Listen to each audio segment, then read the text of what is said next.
Bonjour. Aujourd'hui, on va se pencher sur les tout derniers développements en Ukraine. C'est une situation vraiment complexe en ce moment, avec d'un côté des évacuations d'urgence, de l'autre des tensions diplomatiques qui sont à leur comble, et au milieu de tout ça, il y a le coût humain qui reste terriblement lourd. Alors, pour commencer, un chiffre. Juste un chiffre. 14. Ça peut paraître anodin comme ça, mais derrière ce nombre se cache une réalité vraiment brutale pour de milliers de gens. 14, c'est le nombre de villages dans le nord de l'Ukraine, dans la région de Tchernihiv, qui ont reçu l'ordre d'évacuer. C'est une décision qui a dû être prise en urgence face à une menace qui est, elle, devenue constante. Alors justement, regardons ça de plus près. On commence avec cette alerte dans le nord, où l'on voit que les bombardements quotidiens forcent des civils à partir. Pour bien comprendre le contexte, il faut savoir que Tchernihiv, c'est une région qui est vraiment très exposée. Elle est frontalière avec la Russie et la Biélorussie, donc c'est un point stratégique.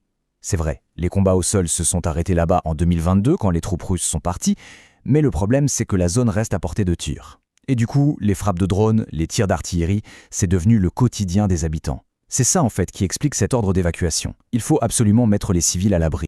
Mais attention, le conflit ne se joue pas uniquement sur le terrain, loin de là.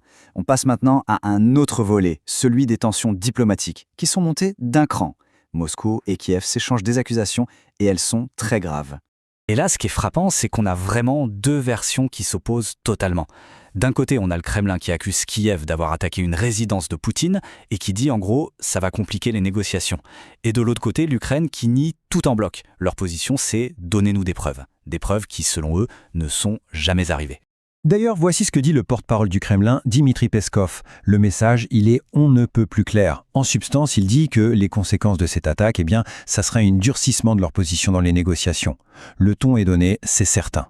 Et en face, la réponse du ministre ukrainien des Affaires étrangères, Andriy Sybiga, est tout aussi ferme. Lui, il martèle qu'il n'y a aucune preuve plausible, même après presque une journée, et que, je cite, « aucune attaque de ce type n'a eu lieu ». C'est vraiment parole contre parole.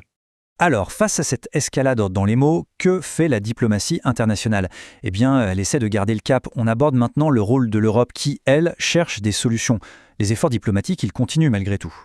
On pourrait se dire qu'avec des accusations pareilles, tout est bloqué, que plus personne ne se parle. Mais en fait, non. Des pourparlers assez intenses ont lieu depuis novembre.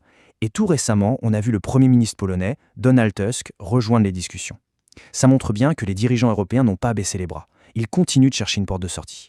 Mais au-delà de la diplomatie et des grandes déclarations, il est essentiel de revenir à la réalité du terrain. Parce que c'est là que se mesure le coût humain de ce conflit.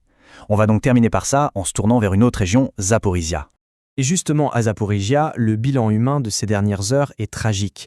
Les autorités locales rapportent qu'il y a eu un mort. Et malheureusement, il faut aussi ajouter 5 blessés. Et ce qu'il faut bien comprendre,